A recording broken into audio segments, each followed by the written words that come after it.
You are listening to When Life Gives You Lemons, the podcast that speaks to high-performing individuals who have been through adversity but come back stronger. I'm your host, Emma Levy, a physiotherapist who has helped elite athletes on their way to Olympic success. This podcast was born following my own trauma when I was diagnosed with breast cancer at the age of just 36. Sat in the chemo chair, I set myself the goal of starting a podcast to explore resilience and the importance of mindset. Before I introduce today's guest, I want to take a quick moment to thank you for listening.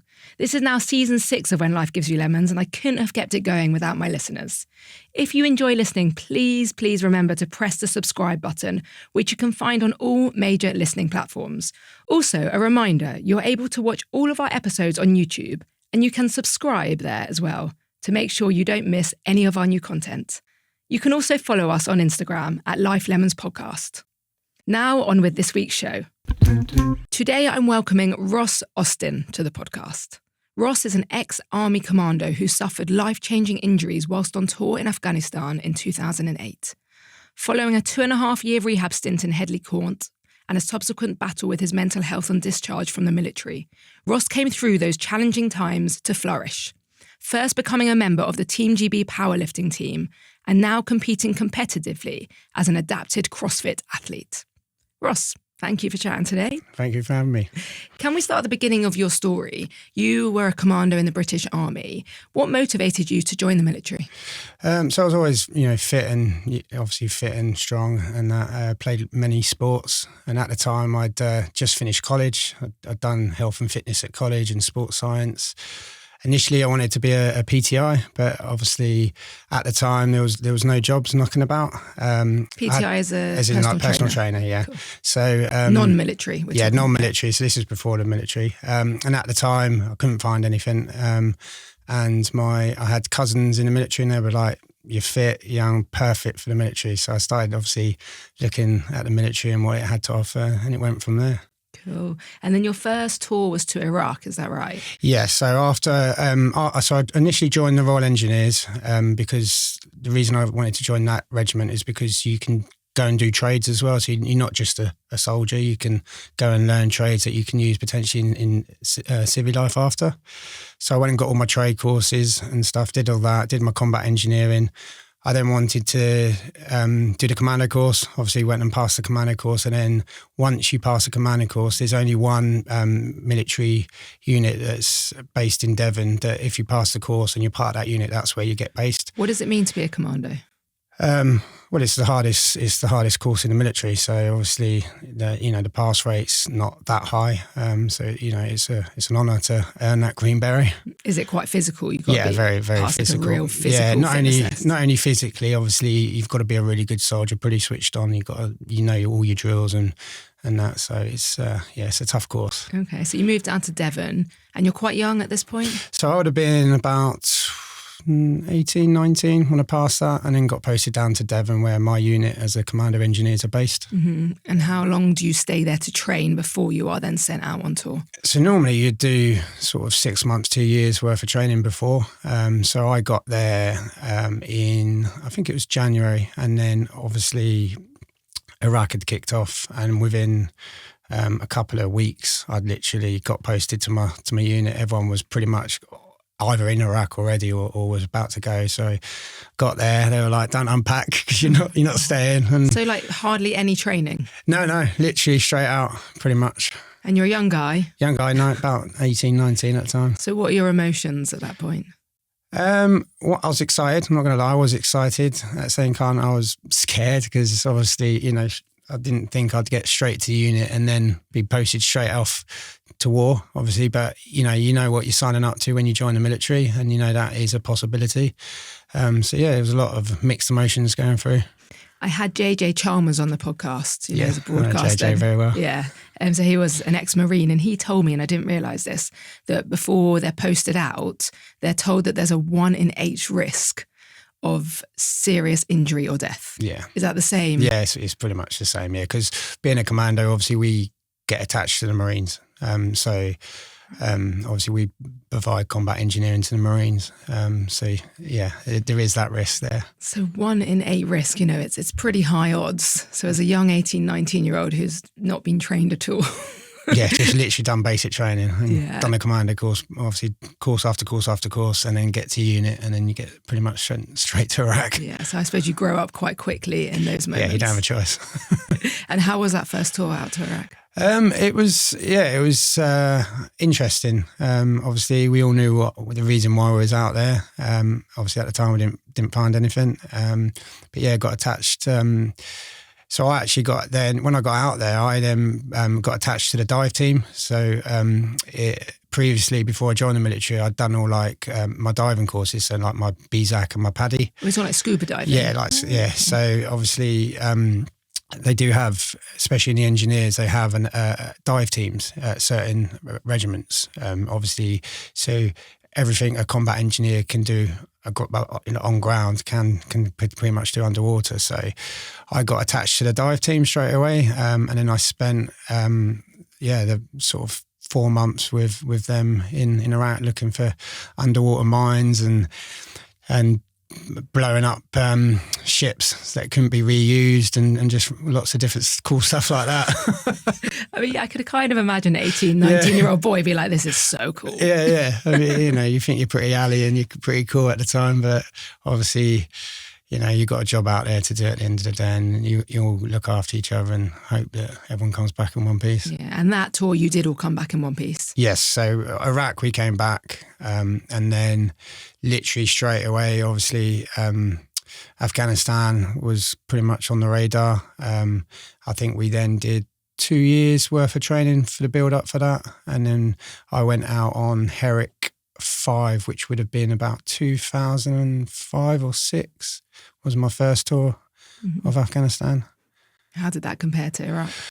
Completely different tour. Completely different. Obviously, in Afghanistan, there's actually physically people there in front of you that, in Iraq we didn't see anybody, and you're looking for things and stuff like that. But in Afghanistan, the Taliban were there ready to fight. So it was like completely different. And at the time, IEDs and bombs and those kind of things weren't in theatre. So it was literally firefighting. So getting up, close and personal with the enemy, which is obviously quite scary. So, you're getting shot at and you've got to shoot back and things like that. So the first tour was just all of that kind of stuff, and then we all came back in one piece again from that tour. How long is the tour? How long were you So you do about 9 months is the actual tour, but you go over a couple of months before, so you end up almost doing sort of 10, 11 months out there, because you got to go and do all your acclimatization and stuff before and get used to it. So you do that. But yeah, you don't come home in the middle or anything. You get R&R. So it's called R&R. So you get after about sort of 3-4 months, you get to have, I think it's like I can't remember what it is, about a week or maybe 2 weeks, something like that. And you go home. Okay. And then obviously then you come back and then you can continue finishing your tour. And obviously that rotates throughout the whole 9 months. So that obviously, there's people still there and people back there. Yeah. So that tour went okay. So that tour, Herrick 5 was, as I say, was well, I say fine, but there was no, we didn't, in my unit and the guys that we were attached to, we didn't have sustained any injuries. And then we came back from that, and then literally a year turn around and we was back out again. And then by this time, obviously, IEDs and bombs were in theatre, because I think after Herrick 5, I think it was about Herrick 6, that IEDs started popping up, and obviously that's when we started getting a lot of casualties in the military. So obviously, so was that a new kind of technique for them then? That hadn't existed I'm not sure where to? It came from. I don't know if they employed sort of outsourced, other people from other countries and that, but all of a sudden, they were making homemade bombs and planting them in the ground and that. And obviously once one works, they knew straight away that obviously that was a big way they can inflict casualties on the military. So they just literally made as many as they could, and they just covered the whole of Afghanistan with IEDs basically. So it was almost impossible to come out of your camp without finding an IED straight away. And so before you went that time, you knew that it was going to be totally different. Yeah, because you knew that these IEDs were everywhere. Herrick 5 was, as I say, was complete firefighting up close and personal. We knew these next tours were going to be completely different, because why would you stand in front of the enemy when you can just plant a bomb, you don't even have to be there, and you got a 50-50 chance that you're going to get a casualty, and you don't even have to be there, and there's no risk to you. So they learn pretty quick, if they can plant IEDs, they don't have to be there. Gosh. So how far into that tour did your injury? I got injured quite early on in the tour. So we did a winter tour. So a winter tour is normally September to sort of March time. And I got injured in November. So I'd only been in theatre about two and a bit months. Mm-hmm. And at the time we were sharing a base with American Special Forces. And we wanted to basically just move probably about a K up the road to another location and just have two separate camps that we could just operate and work together, but we had our own space at the same time. Obviously, we'd done a couple of recce's of which area and which location we wanted. Obviously, the Taliban had been watching, so it was on the day of the move. They knew there was only probably 3 or 4 routes that you can get to where we wanted to be, so they had just IED'd everywhere. Obviously, search trained as well. That's one of my roles as a combat engineer is search, and obviously, so you're taught how to find these devices. So I'd cleared a route up to this compound, and obviously the compound that we wanted to take over, the Taliban had occupied. So we're like, right, okay, so we're going to have a fight on our hands now just to get them out of here. So I knelt down. Part of being a combat engineer, I deal in explosives. So we knew they were in there. We needed to get in there quick, obviously eliminate the enemy, and the quickest way was to blow a hole in the wall. So I knelt down to set a charge on the wall, and as I knelt down, 3 rounds hit the wall just above my head. So I was getting obviously contacted and shot at. So I had to make a split decision. Do I carry on doing what I'm doing, potentially get shot? We still need to get in there anyway, or do I scrap what I'm doing, get back to cover, and then we deal with the threat? So I was like, right, we still need to get in there. So I swapped the charges to a very quick charge. Obviously, I cleared the route up there. I didn't mark it out because the plan was to put the original charge would have given me long enough to clear a route back, get into cover. That would have gone off, and then the lads would have got in. But because I was getting shot at, and they're close when they're whizzing, you hear that whiz past your ear. I was like, right, I've got to get out of here. So I put a small charge on. I was like, I know roughly the line that I cleared up here. I'm just going to set it, and I'm going to run. So I set the fuse, run, got about 2 meters from where the wall was, and it just went bang. I must have just veered off slightly. And what do you remember from? I remember it moment? like it was yesterday. It was clear, yeah. So as I say, I was running full speed. Rounds were getting close, whizzing past my ear. The wall was literally about 2 meters away, and as I stepped, it went slow motion. It was really, really strange, really weird. It went completely slow motion. So I stepped, and I just remembered starting to roll in midair, and my weapon got ripped out my hand. Obviously, I then got flung sort of 20 odd foot up in the air, landed, and then as I landed, all the shrapnel and dust, it then kind of sped back up to normal time. And then the lads that were behind the wall obviously were in the other side of the wall, covering fire and returning fire, and obviously the medics were getting to me. But yeah, it was really strange. It went all slow motion until it went bang, and then I remember landing, and then it sped up to real time.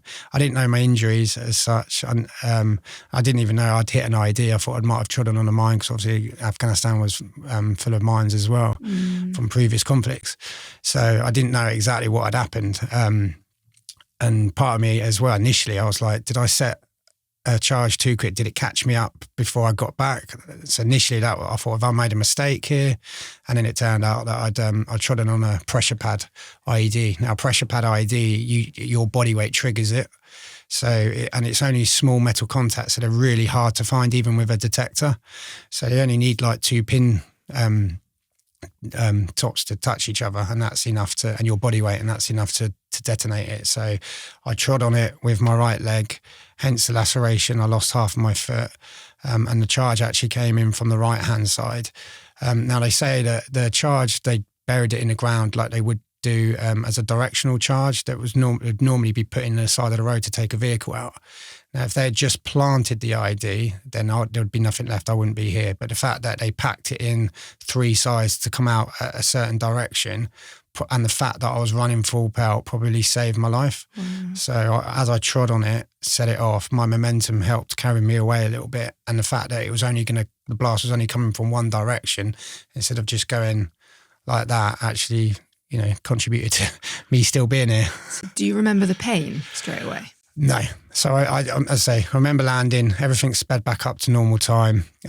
Lots of shouting, rounds were going down, people screaming, shouting, all sorts going on, and adrenaline kicks in. And as I say, I couldn't feel any pain, and I was just like, "Don't worry about me, sort them out." And I was trying to like kind of crawl, but I couldn't move, and I was wondering why I couldn't move. And then like I was struggling to breathe, so I was trying to get my body armor off because I was just, I don't know if the adrenaline was, and I just felt like I couldn't breathe. So, and then the medics got to me. And then obviously because of my injuries, I was obviously a lot of bleeding, so they were putting tourniquets on, and I think I was told by the medics that I was trying to fight and stop them because obviously they have to put the tourniquets on really tight. And that was the first bit of pain I felt, not the actual injury. It was the fact that they were tightening the tourniquets to stop the bleeding, and I'm trying to undo them because they're painful, and they're like, no, it's stopping the bleeding. And then obviously they gave me some morphine, and then I think I passed out and was knocked out by that stage. And then they got me back to Camp Bastion. Now, there's a rule of thumb in theatre, whereas if you can get back to Camp Bastion within 20 minutes, there's a good chance you'll survive. Now, we were 18 minutes flight time, so we were just in that bracket to make it. And I got back to Camp Bastion. Normally they fly you straight out within an hour, but I wasn't stable enough, so I had to have 10 emergency operations in Camp Bastion. Wow. Stabilised me. I actually flew out the next day back to the UK. Okay, and then what actually were your actual injuries? So I trod on the ID on my right with my right leg. So I've only got half a foot now on the right side because the small explosion to initiate the big explosion lacerated my foot in half. They tried to put it back together. They couldn't save it. I've then got burn scars on the lower part of that leg, and then on the upper part of that leg, from the knee all the way up round to my glute, I'm missing most of the back of my hamstring and my glute. It almost looks like a shark bite, and that took the main impact from the main charge.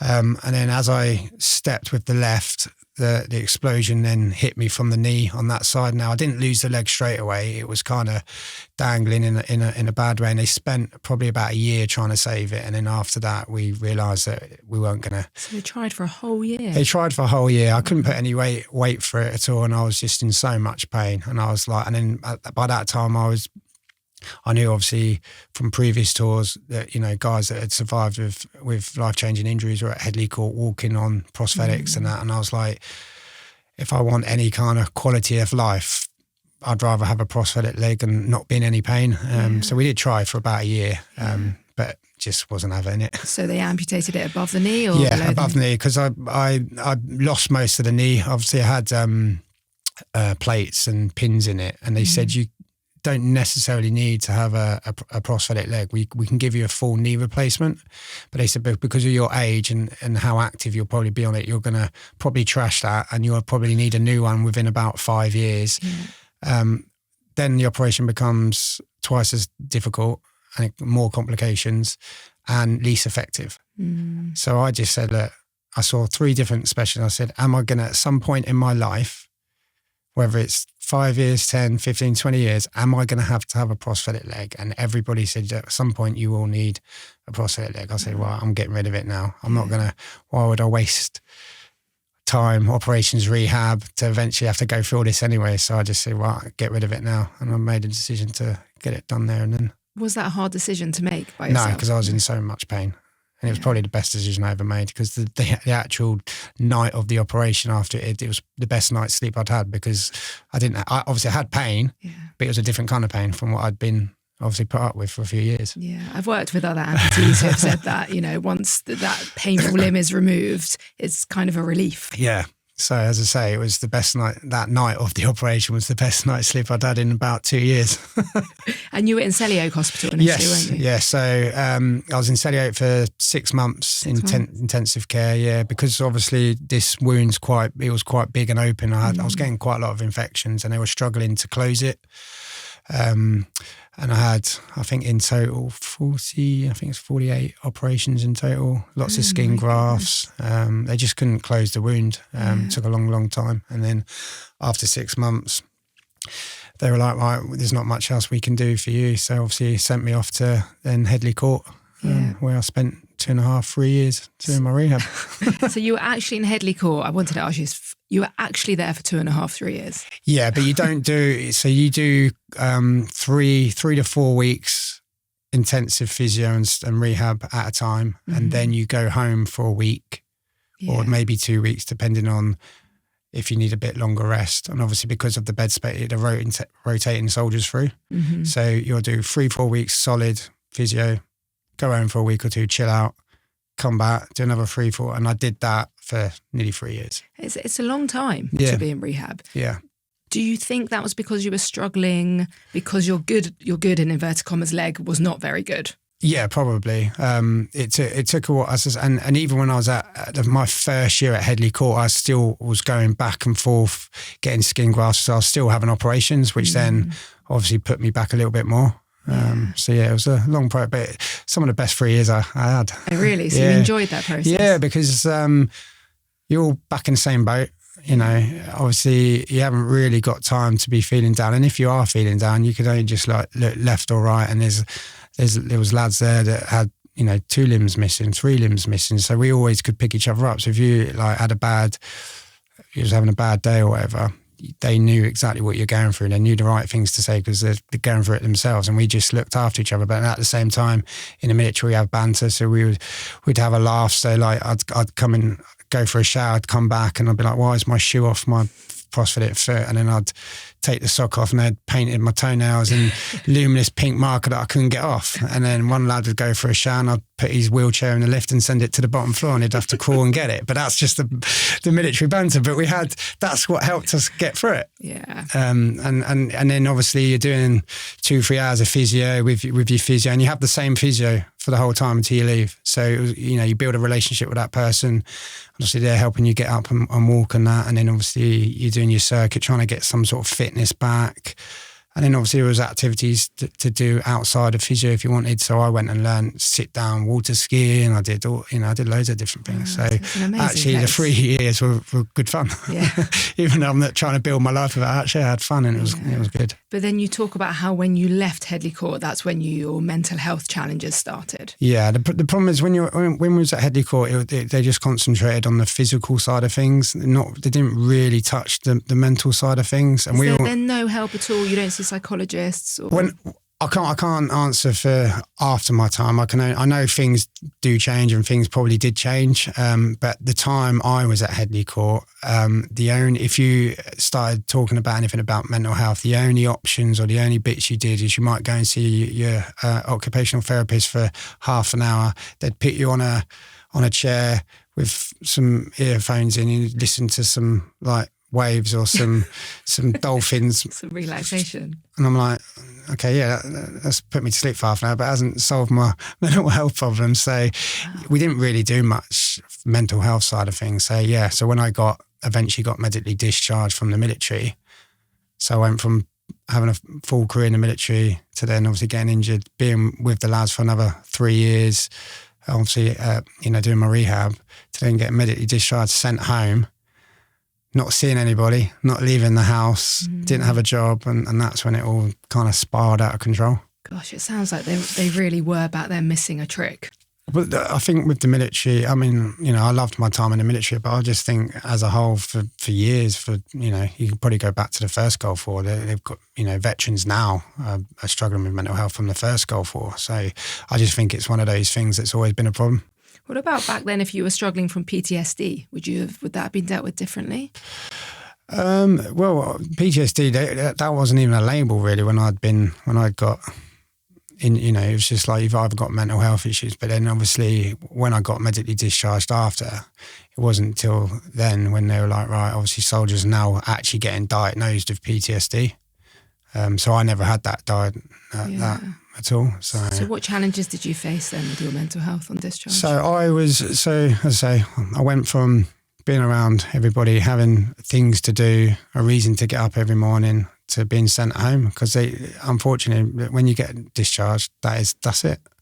So I was sent home, and I'm like, well, I've got no reason to get up now. Well, I've got no reason. I'm not going to leave the house. I'm not going to see anybody. And you just like, obviously you sit and you binge watch rubbish television. There's nothing on, and you just literally wasting days and hours. And you just like, and then eventually you go, oh, I'm going to have a drink. And then that then turns into a couple more drinks. And then before you know it, you're getting up and you're drinking first thing in the morning, all day, every day, because you haven't got anything else to do. Obviously I was on a lot of medication at the time.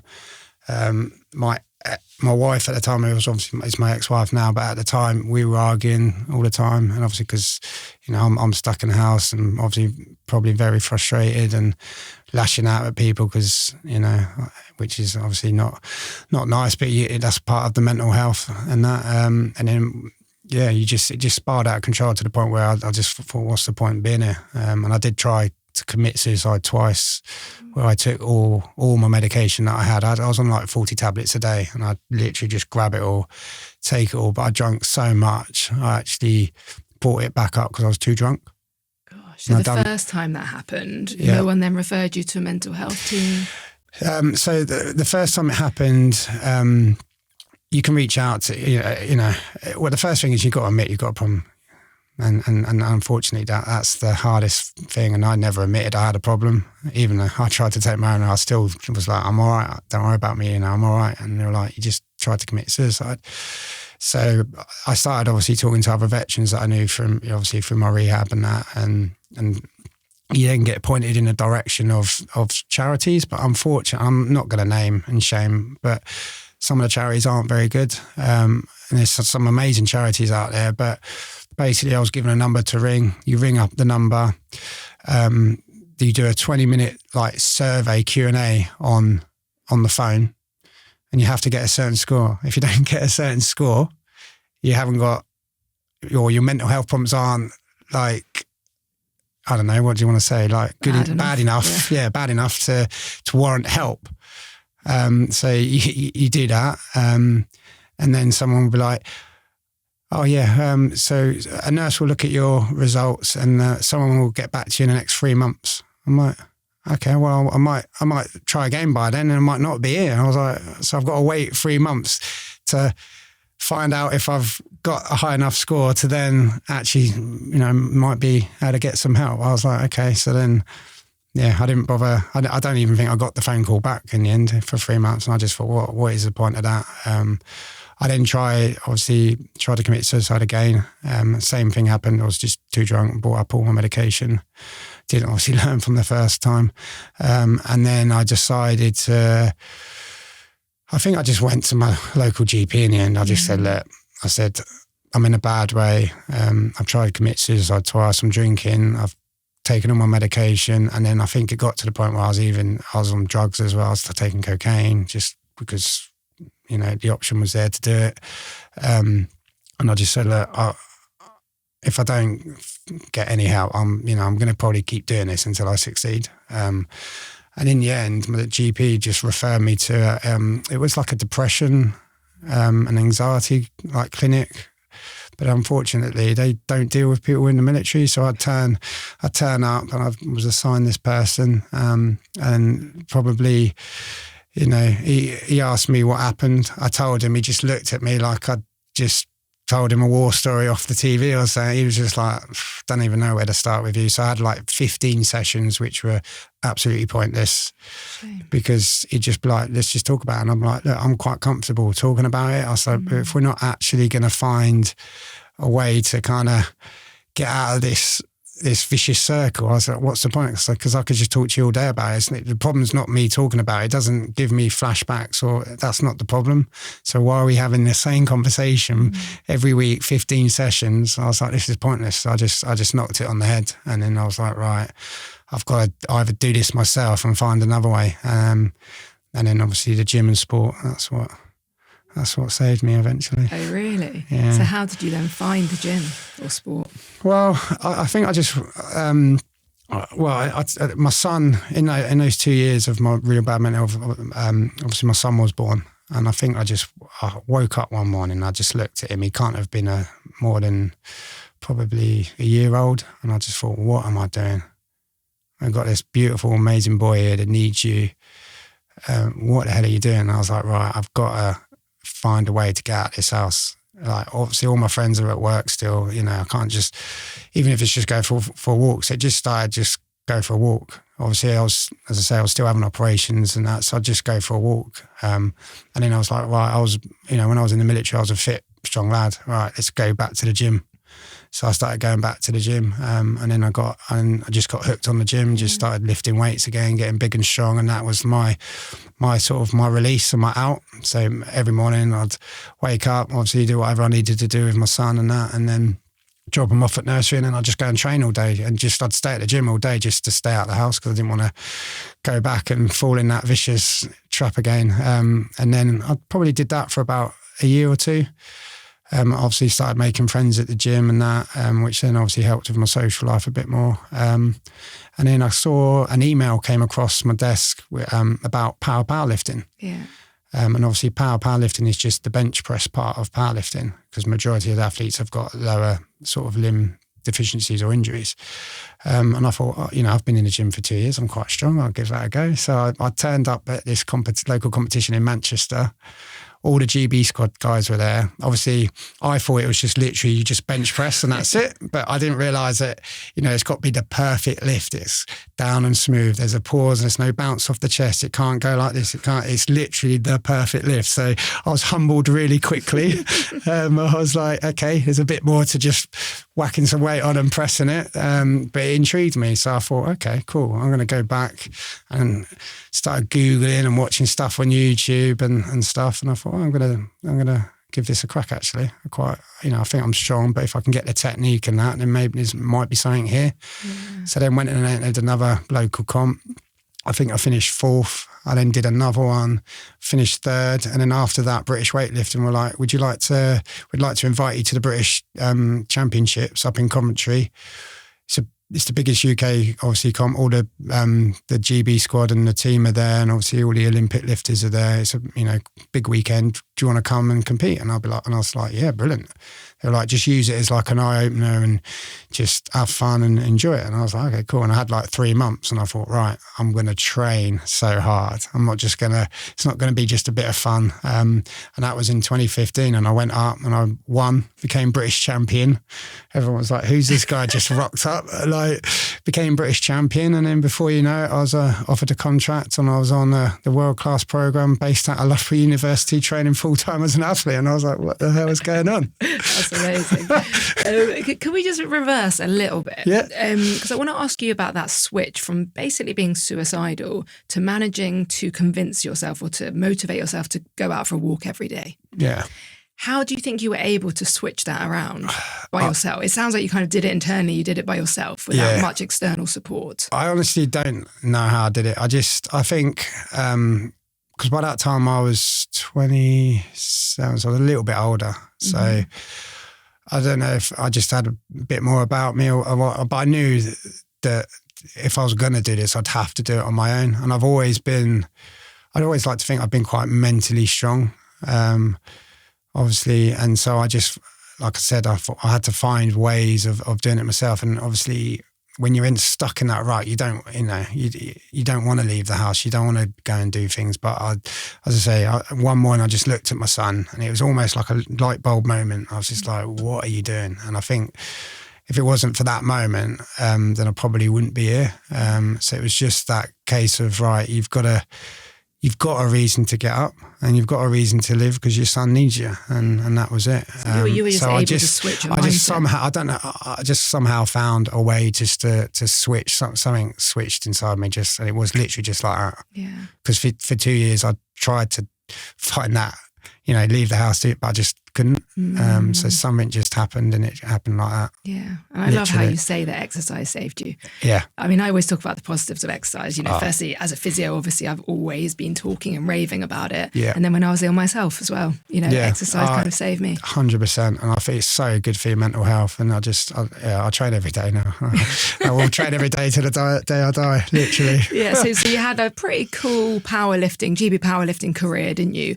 But you never made it to the Paralympics? No, so I was in the squad for 6 years, competed all around the world. I went to 2 world championships in Kazakhstan and Mexico. I think at my height, I was 14th in the world. The divisions are so competitive and so hard. And then I just missed out on the Commonwealth Games selection. And then obviously Tokyo was coming around. I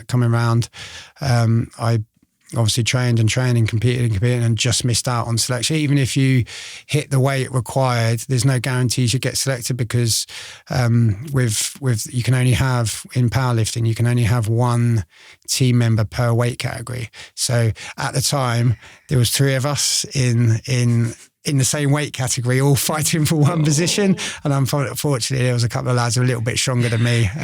So I missed out on selection for Tokyo. I then, in that time of being in the GB squad, a lot of, obviously, you're there with like elite athletes, and you see a lot. And it was crazy because when I was at Loughborough University, obviously I was sports mad, so I watched many sports, and all of a sudden I found myself at Loughborough University training with like people I just watched on the telly. I'd be sat, they built an athlete village in the middle of the university, which you can, elite athletes stay there. There's chefs that cook all your prep all your meals. And, one morning I was just sat there with like the Browning brothers and like Dylan Watt, and I was like, what is going on? I'm like, I watch you guys on the like, you're actual famous athletes. I've watched you guys on the TV for years, and I'm just sat here in this same environment. And I was just like, this is crazy. But while you're there, obviously, a lot of opportunities, doors open, but I had to turn a lot of it down, because if I'd injured myself,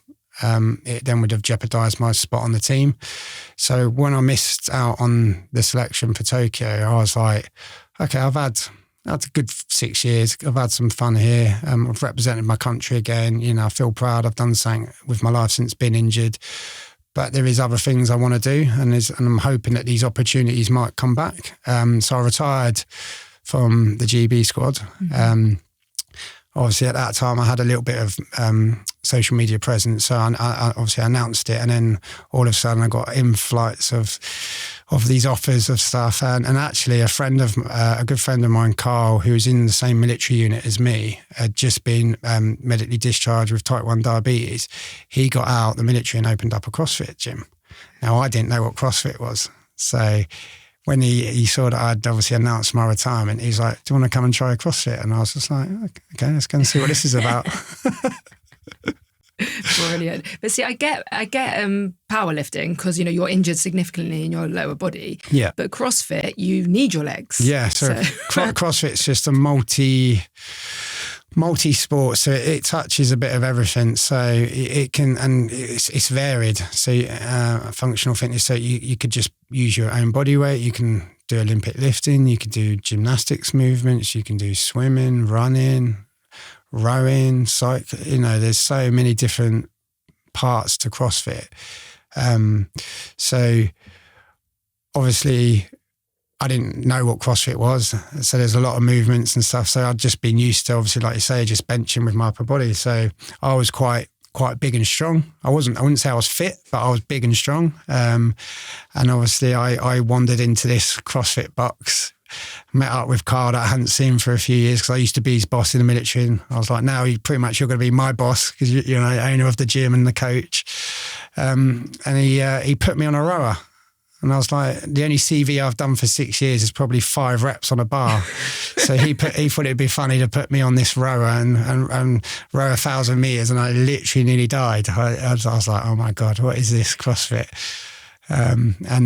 But within 2 weeks, I dropped probably about 6-7 kilos of muscle mass, trimmed right down. Mm-hmm. And then I was like, right, what is all this CrossFit about? And I looked into it, and there's lots of different elements to it. So you need to be strong, you need to be fit, you need to have agility, you need to have speed, and I was like, right, if this is another full-time thing, because you've got to train everything. I was like, I don't even know if there's enough hours in the day to train all this. Just initially just started for, obviously, just to keep fit, because I didn't know, having retired from the squad, I didn't know actually what I wanted to do. So CrossFit initially was just to keep me out of the house again. So I never went, obviously, back into that vicious circle again. So it was just initially, right, just do CrossFit, keep ticking over.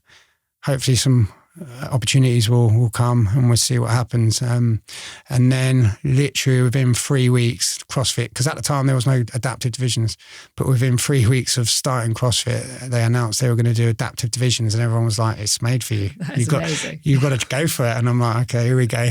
It looks like I'm not retiring. Yeah. Yeah, so just switch the sports. Exactly, because now you compete competitively. So now I compete competitively in CrossFit.